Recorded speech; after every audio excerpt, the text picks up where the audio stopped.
अचानक भाग 27. संध्याकाळी श्वेता आणि रजत बाबांना भेटायला घरी गेले. साहिलनी दरवाजा उघडला.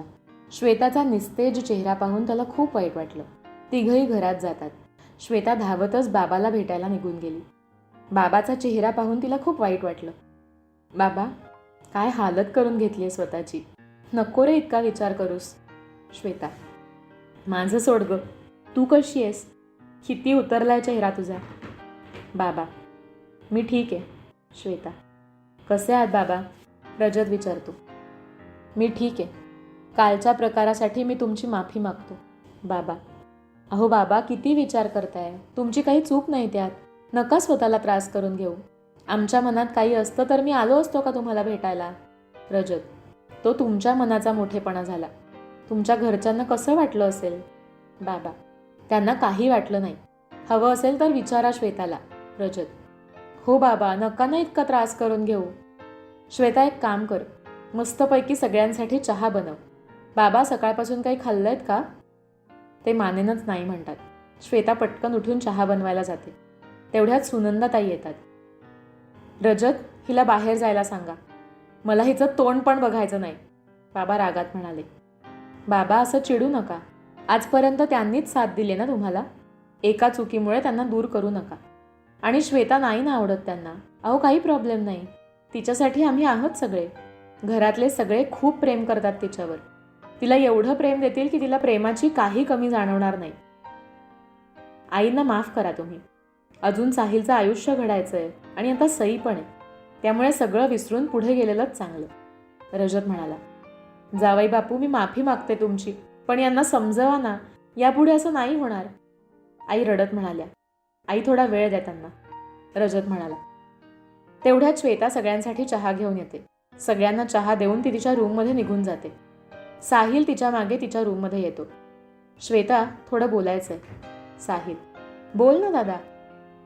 मला सांगशील का काल नक्की काय झालं? आधीपासून सांग.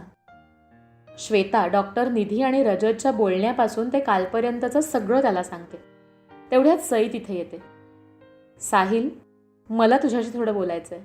सई, कळलंय मला सई, आता काही बाकी नाही राहिलंय बोलायचं ह्याच्या व्यतिरिक्त. आणि हो, तू या घरात राहू शकतेस. म्हणजे तुझ्या बाबाचं घर आहे हे, त्यामुळे मला ऑब्जेक्शन घ्यायचा अधिकार नाही. साहिल, असं तुटकपणे वागू नकोस रे माझ्याशी. सई, मग काय बोलू तूच सांग. आज श्वेतावरच्या दुश्मनी खातर तुम्ही असं वागलात. उद्या आमच्याशी असं वागायला पण मागे पुढे पाहणार नाही तुम्ही. साहिल, प्लीज असं नको बोलूस. सई, जाऊ दे ना सई. साहिल. रडतच सई तिच्या रूममध्ये निघून जाते. श्वेता आणि रजत सगळ्यांचा निरोप घेऊन घरी जायला निघतात. इकडे घरी सगळेजण चहा प्यायला बसतात. कालच्या प्रसंगामुळे कुणीही कामाला गेलं नाही. चहा पिता पिता विहानच्या डोक्यात एक आयडिया येते. आई, मी काय म्हणतो, आपण श्वेता आणि रजतला कुठेतरी बाहेर पाठवूया का? एकमेकांसोबत थोडा वेळ घालवतील तर बरं वाटेल त्यांना. एकदम बरोबर बोललात तुम्ही. अनु बोलते. वाटल्यास गावाला पुढच्या महिन्यात जाऊ. तसंही गणपती येत आहेत, म्हणजे गावाला जायलाच पाहिजे. पप्पा बोलतात. विहान, तिकिटाचं काय ते सगळं पाहून घे आणि तयारीला लाग. तसंही लग्नानंतर ते दोघं कुठे गेले नाहीत, तर हा चांगला चान्स आहे. मोठे पप्पा बोलतात. ओके, मग डन. मी प्लॅनिंग करतो. तोपर्यंत तुम्ही त्या दोघांना काही सांगू नका. विहान. सगळेजण चालेल म्हणतात. तेवढ्यात श्वेता आणि रजत येतात. काय रे दादू, कसलं प्लॅनिंग चाललंय? रजत, अरे काही खास नाही. मी आईला म्हणत होतो आज मस्त फिश बनव, सोबत तंदुरी. चालेल ना तुला? विहान. काय कॉम्बिनेशन आहे दादू, तू पण ना. रजत, अरे मग काय झालं. आणि सोबत अनु मस्त सोलकढी बनव. आपण आज टेरेसवर जेऊ. विहान. कठीण आहे दादू तुझं. रुही म्हणते. बरं ऐका, आता मी सगळ्यांना काय सांगतोय ते. तुम्ही दोघांनी पण बसा रे. तू, यावेळेस आपण सगळे गणपतीसाठी गावाला जाणार आहोत, तेही 7 दिवस. सुट्टीचा आत्ताच पाहून ठेवा. मस्त धमाल करायची. श्वेता, आम्ही लहान होतो ना तेव्हा न चुकता जायचो. नंतर कमी झालं ते सगळं, पण आता नक्की जाऊया. विधी तिला पण नेलं नाहीये. विहान म्हणतो. दादू, आज तुला भारी भारी आयडिया सुचतायत रे. एकदम सुपर्ब. हो ना रुही, आता लवकरच तुझं लग्न होणार. मग तुला तुझं घर सोडून कुठे ना आमच्यासोबत फिरायला यायला जमणार. विहान. ए दादू, माझ्या लग्नावर काय येतोस रे. मी नाही लग्न करणार. मी नाही सोडून जाणार तुम्हाला कुठे. रुही. अगं रडूबाई, उद्या नाही करत होत लग्न तुझं. असं म्हणून सगळे हसायला लागतात. दुसऱ्या दिवसापासून रजत हॉस्पिटलला जायला लागतो. हॉस्पिटलला गेल्यावर त्याला निधी हॉस्पिटल सोडून गेल्याचं कळतं. तो केबिनमध्ये बसलेला असतो तेवढ्यात राज येतो. काय रे, कुठे होतास 2 दिवस? राज: काही नाही रे, घरीच होतो. रजत: फायनली डॉक्टर निधी हॉस्पिटल सोडून गेली. राज बोलतो: हो, कळलं मला आजच. रजत: खोटं बोलू नको रजत, मला माहिती आहे सगळं काही.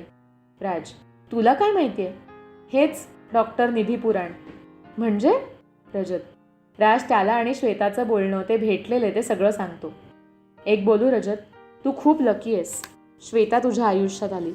तुला त्रास होऊ नये म्हणून बिचारीनं खूप धडपड केली आहे. राज म्हणाला: बरोबर आहे तुझं. मला तर तिचं खूप कौतुक वाटतं.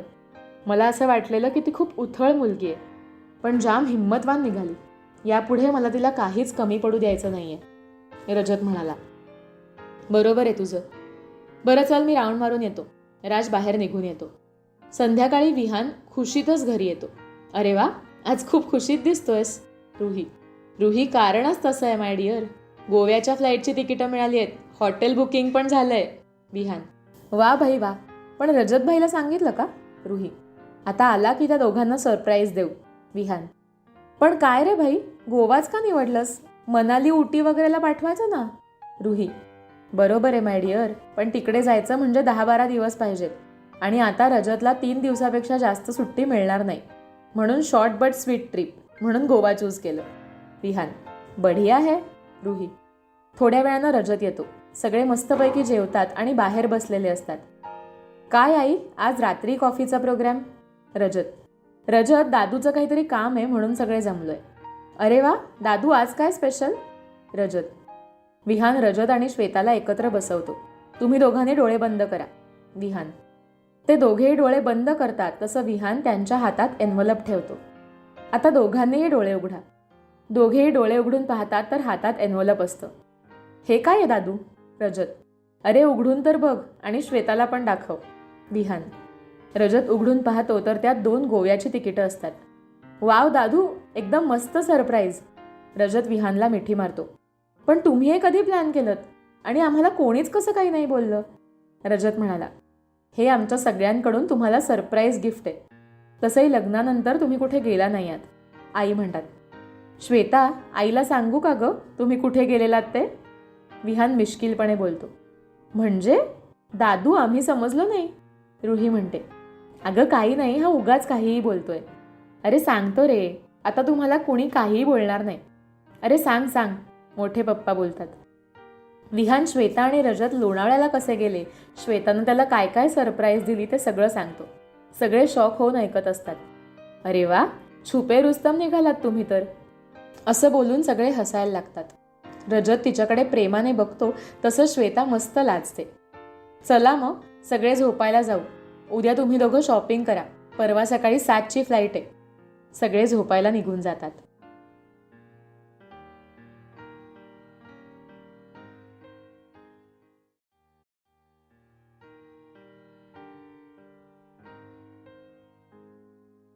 अचानक भाग 28. दुसऱ्या दिवशी दोघंही थोडंफार शॉपिंग करतात. संध्याकाळी दोघंही घरी येतात. आई: रजत, श्वेता, झाली का रे तयारी? हो आई, बऱ्यापैकी झालीये. रजत म्हणाला. आई: सगळ्या गोष्टी सोबत घ्या रे. हो आई, घेतो. रजत: बरं, रात्री जेवून लवकर झोपा. सकाळी लवकर निघायचंय. विहान तुम्हाला एअरपोर्टला सोडायला येणार आहे. हो चालेल आई. रजत: रात्री लवकरच आवरून ते दोघं झोपतात. सकाळी 5:30ला विहान त्यांना एअरपोर्टवर सोडायला येतो. 9 वाजेपर्यंत ते गोव्याच्या हॉटेल रॉयल पॅलेसला पोहोचतात. दोघंही रूमची चावी घेऊन रूममध्ये जातात. रजत: काय राणी सरकार, कसं वाटतंय गोव्याला येऊन? रजत तिला मिठीत घेत म्हणतो. श्वेता: एकदम मस्त. किती भारी सी व्ह्यू दिसतोय ना गॅलरीमधून. रजत: आणि मिठी तशी ब्युटिफुल वाईफ असेल तर मग. असं बोलत तो तिच्या गालाला किस करतो. डॉक्टर साहेब, फ्रेश व्हा लवकर, आपण मस्त फिरायला जाऊया. श्वेता: ओके राणी, मी ऑलरेडी कार बुक केली आहे. रजत: रजत प्लीज, कार नको ना, आपण बाईकने जाऊया.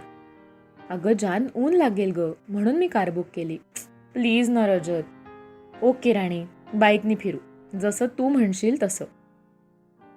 दोघंही मस्त तयार होतात. रजतनं ब्लू जीन्स आणि रेड टी शर्ट घातला होता. त्याच्या गोऱ्या रंगाला खूप उठून दिसत होता. श्वेतानं पण ब्लू जीन्स आणि रेड टॉप घातला होता. एकदम कडक मॅचिंग.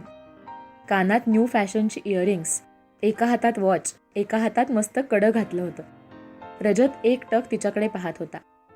असे काय पाहता एकटक? काय हॉट दिसतेस ग? श्वेता, मी काय म्हणतो, आपण संध्याकाळी बाहेर जाऊया का? का? आत्ता काय प्रॉब्लेम आहे? प्रॉब्लेम काही नाही ग राणी, तू एवढी हॉट दिसतेस ना, माझा तर वेगळाच मूड झालाय. तो डोळा मारतच तिला म्हणतो. कसला मूड आहे तुमचा डॉक्टर रजत? असं ती म्हणून त्याच्याजवळ येते. सांगू? कळलं बरं का? असं बोलत ती त्याच्या गालाला किस करते. बस फक्त गालाला? बाकी सगळं नंतर. चला ना आता निघू. मला तुमच्यासोबत सगळीकडे फिरायचंय. आपण लोणावळ्याला गेलेलो ना, तेव्हा एक अंतर होतं आपल्यात. पण आता मला मनसोक्त तुमच्यासोबत फिरायचंय, मनसोक्त जगायचंय. हो श्वेता, हे 2 दिवस फक्त आपल्या दोघांचे. तुला हवं तसं जग, तुला हवं ते कर, तुला कुणीही अडवणार नाही. मी आहे तुझ्यासोबत. ओके डिअर, चला निघू. दोघंही बाईकवरून फिरायला निघतात. काय राणी सरकार, आज बाईक चालवायचा हट्ट नाही केलात आपण? रजत, मला तुम्हाला मिठी मारून पूर्ण गोवा फिरायचंय. श्वेता, अरे असं कसं? मला पण माझ्या वाईफला मिठी मारून पूर्ण गोवा फिरायचंय. रजत, ओहो ठीक आहे, आज तुम्ही आणि उद्या मी. No problem dear. बरं कुठून श्री गणेशा करूया? मला वाटतं आपण आधी मंगेशी टेम्पलला जाऊ, चालेल ना? श्वेता, हो नक्कीच, चलो.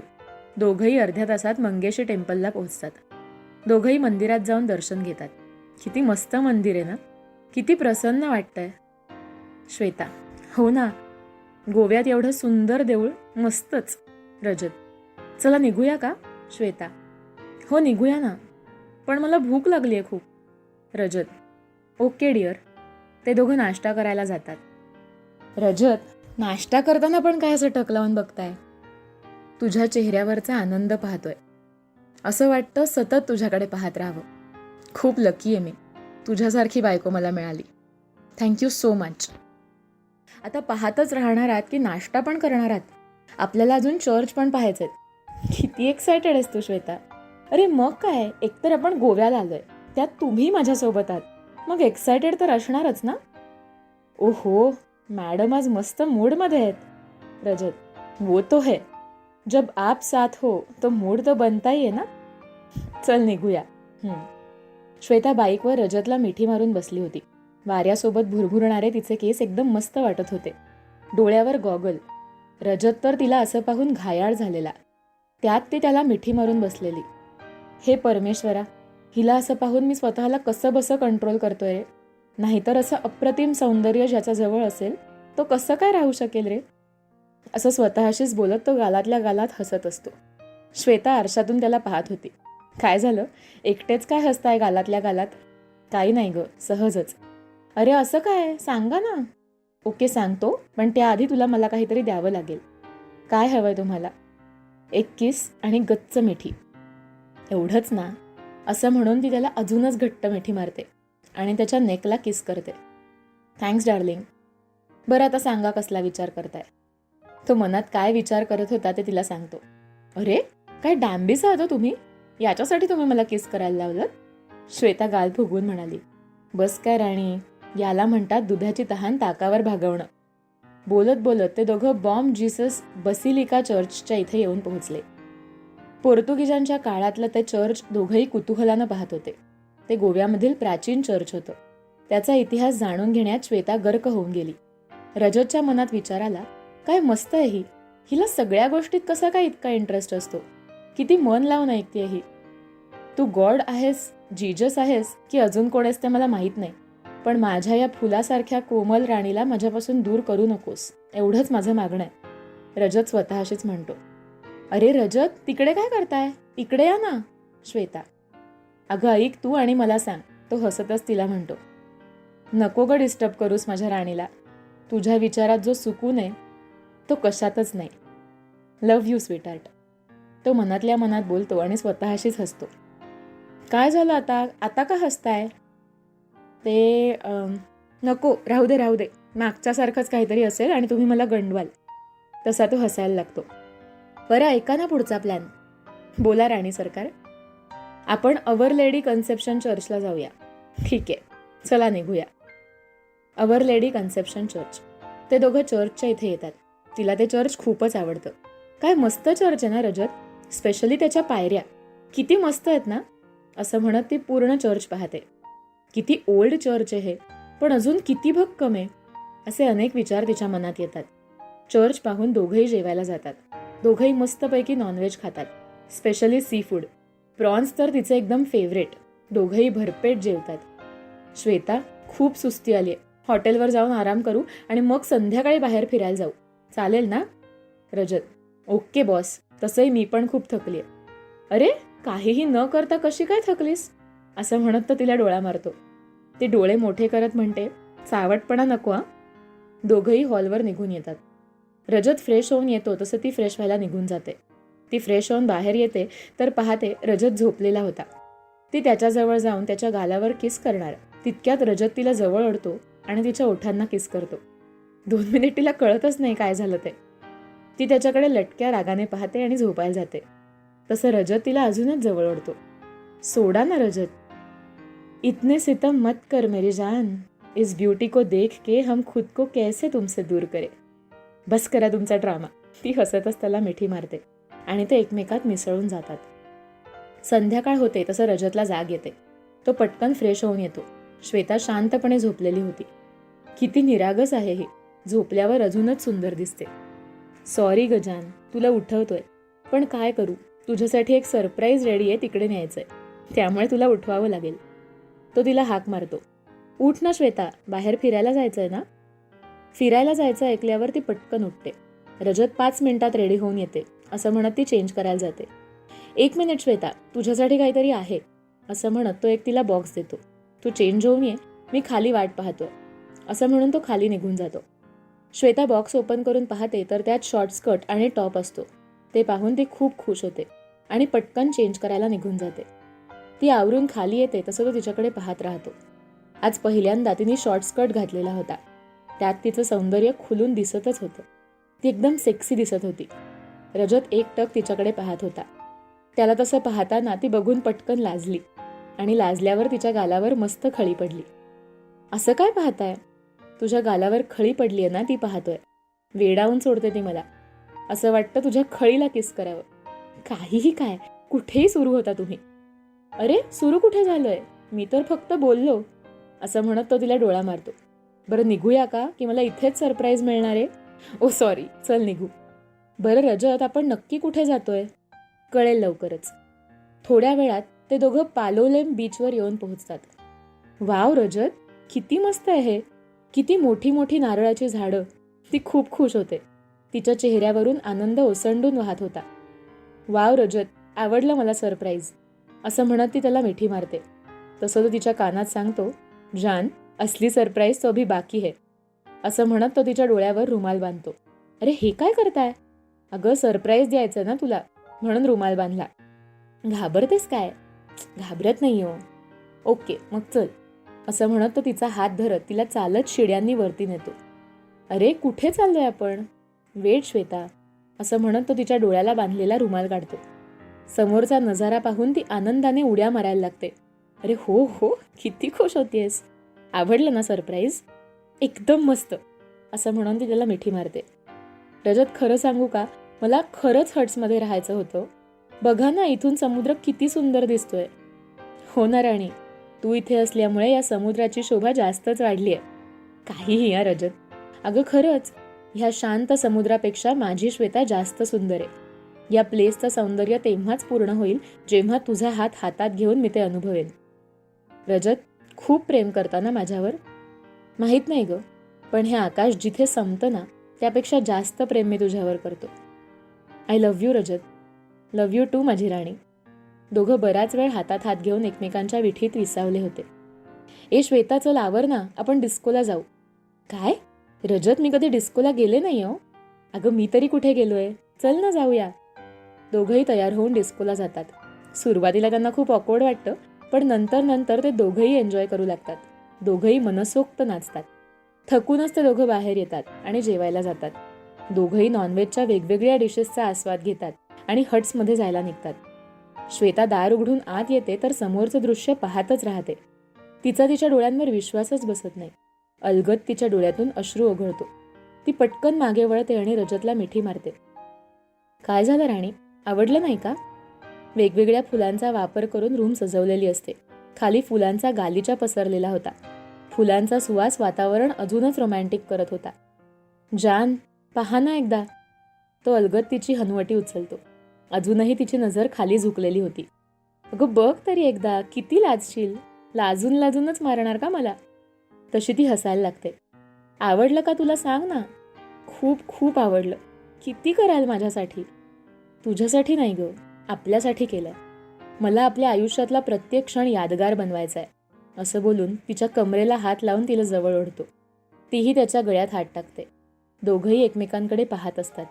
रजत तिला अजून जवळ ओढतो आणि तिच्या चेहऱ्यावर फुंकर मारतो. तशी ती अजूनच जवळ येते. दोघांमधलं अंतर कधीच संपलेलं असतं. दोघंही एकमेकात समरस होऊन जातात.